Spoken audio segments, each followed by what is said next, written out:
I'm Diego Cordovez. Adam Schoenfeld. Welcome to The Scoop, brought to you by Full Tilt Poker. And today, Michael DeMichele is coming in. And even though he'd won some tournaments and done some things before, everybody saw him on ESPN. He exploded into the limelight. He exploded the limelight in the 50K horse, runner-up. He had finished fourth in the mixed games earlier. So, on the one hand, this is a huge accomplishment, especially for a young guy playing all these mixed games. But all the theatrics and all the drama with Scotty also, whether he wanted to or not, put him right in the spotlight. So we want to talk to him about that. I like when a young guy is a mixed game specialist. I'm sick of these no-limit punks. Yeah, these specialists who just are little computers who just play no-limit heads up. Anyone can just program their computer. I want to talk about the horse. Yeah. Good, that's what we'll do. So we're familiar now with young guys coming on the scene and winning no-limit tournaments and specializing in no-limit, but for a young guy to come in and really do well in the mixed games, and you played and did well in the mixed games live, not just in the 50K horse when people saw you. You made the final table of the 8-game mix also, which a lot of people might not have realized. Yeah, the 10K mix, yeah. How did you become proficient in these games so quickly? Well, I just started playing them all, and to me, poker is much more than just no limit hold'em. That's just one specific game, and I've always loved playing games growing up. I love the the thought-provoking aspect of it. It requires me to consistently challenge myself all the time. So, at some point when I was just playing hold'em for long stretches of time, I felt like I wasn't getting challenged enough. So, I turned to other avenues of poker, and it provoked my intelligence. Yeah. Where was it that you really feel like you made the transition to really not dominating those games, but certainly feeling comfortable in them and start to? Well, I was playing a lot of them at Foxwoods, and the games there were so good, so I had a lot of opportunity to take shots at them when I thought I had a good chance at winning. So I got a lot of experience there, and I moved out to Las Vegas, and they have a lot of mixed games here, and so I would play in those quite consistently, and I guess it just got better throughout time. When you were at Foxwoods, would they spread a mix, or would you just play stud a lot, or then stud 8? Well, they had a lot of 75-150 straight stud high, but they also had a 75-150 OE game, which is where I got my start. And then I went to Atlantic City, and they would add in more games into the rotation. And out here on the West Coast, they spread draw games as well. And on the East Coast, it's actually illegal to spread draw games. So coming out here on the West Coast, I didn't have much experience at all in Badugi and triple draw. And now you're starting to see no limit single draw in rotations, and of course Pod Limit Omaha.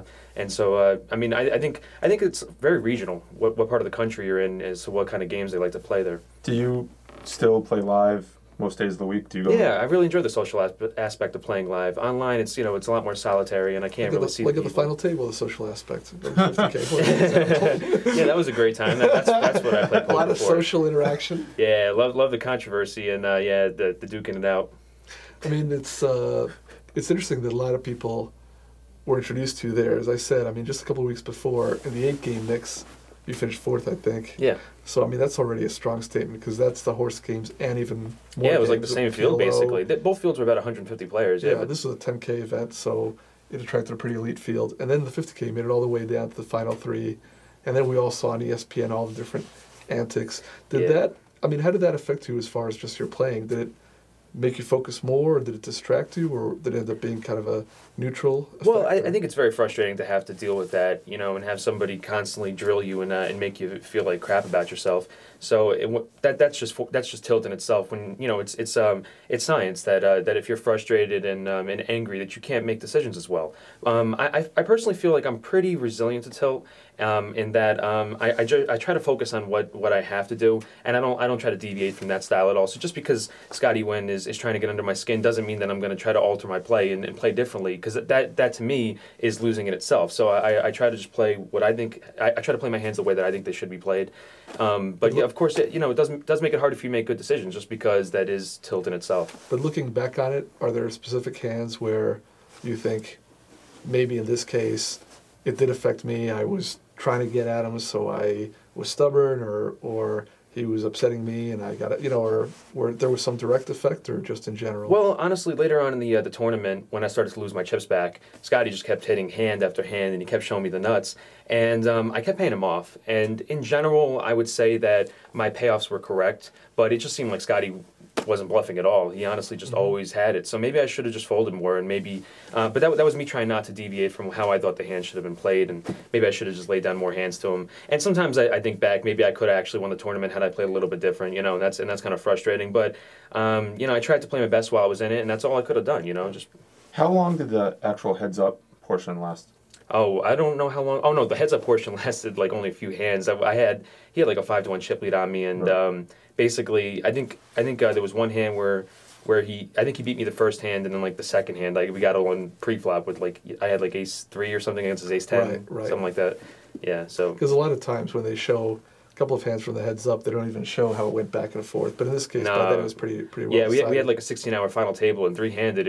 We played for hours and hours, and as soon as we got down to heads up, Scotty had all the chips. So, looking at, I mean, most people, we always talk about the fact that when you see the TV coverage, you're just seeing a snippet. You're not seeing all the context about hands or about the atmosphere or anything. Right, it's hard to get a good sense of what's going on. Yeah. Yeah, obviously this was great television for ESPN, and they showed all the different drama, the interactions, and with Eric Lindgren and Scotty, and then Lane on the sidelines and everything. But looking at the broadcast, how accurately do you think they depicted? I'm really proud of how ESPN handled the whole thing. I actually was concerned that they were going to make me look like the bad guy on TV, and you know, protect Scotty's image because he's a big asset to the World Series, you know, and I'm the newcomer. At ESPN. Yeah, of course. So I really thought that they might make him look like, you know, the Prince of Poker and make me look like the young, you know, scumbag who wants to get under everyone's skins. But I really thought they captured everything really well. And, you know, and I didn't like the way I came off on TV the first half hour. I felt like I was, you know, I felt I was a little too rambunctious, and I could see how I rubbed the pros the wrong way, and I'm sorry about that. You know, the interesting thing about that to me is usually you don't get the whole story arc in just an ESPN broadcast, but yeah, you acted out a little bit, and then you yourself realized it early in the show, and you apologized, and you right, know, yeah, and they captured everything. They actually, Norman Chad, I thought was super fair about it because he was like, yeah, he's a kid, you know, that's over. Yeah, I didn't think that was such a big deal. I didn't think you should do the wave and do the worm on the table. Yeah, I'm dancing on the table, right? Did you think that Scotty was really trying to get under your skin just as a tactic, or was it just he was going with the mood and he's drinking and it just kind of kept building and building? Well, because sometimes people will just try to get you off your game, especially if he sees you're on his left, you're a threat to him. Mm-hmm. But at the same time, you know, he had a lot of beer and he's getting carried away. So yeah, my take on it is that Scotty was honestly very belligerent. I'm told that he had at least 12 drinks coming back from dinner break alone, and he was drinking on dinner break.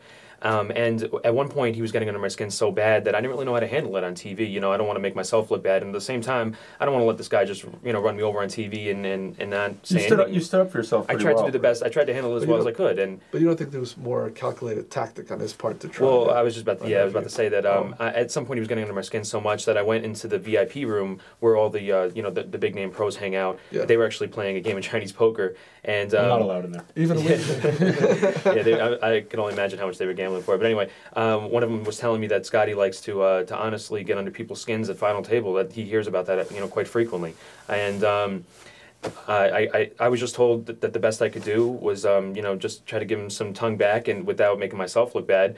Someone thought I should have challenged him to heads up, you know, on TV, which I thought was disrespectful. And I mean, honestly, I would be comfortable playing Scotty heads up, but no, that's been done. That's been done. I'm glad you didn't do that because that's been done. I like the way you calmly told him that you're not going to be bullied, and that's the end of it. You know, you're not going to fight. You know, you're both grown men. Yeah, going to take a fist fight, take a heads-up match. Just stop it, Scotty. That's been done. Right, no, you handled it okay. Right. But I mean, I think knowing Scotty, I really do like Scotty, but we know that when he drinks, he gets belligerent was the right word, and animated, and he'll try, but he also is super smart. So the poker player in him is trying to get an edge, so it's both things going on. Yeah, he was really trying to get into my mind and trying to mess up my game. And you know, there's definitely a mental aspect to poker, and it is good controversy, and it's good TV. So for all those reasons, you know, his antics are, you know, it perhaps is good for poker, but at the same time, it perceives such a negative light on the whole thing.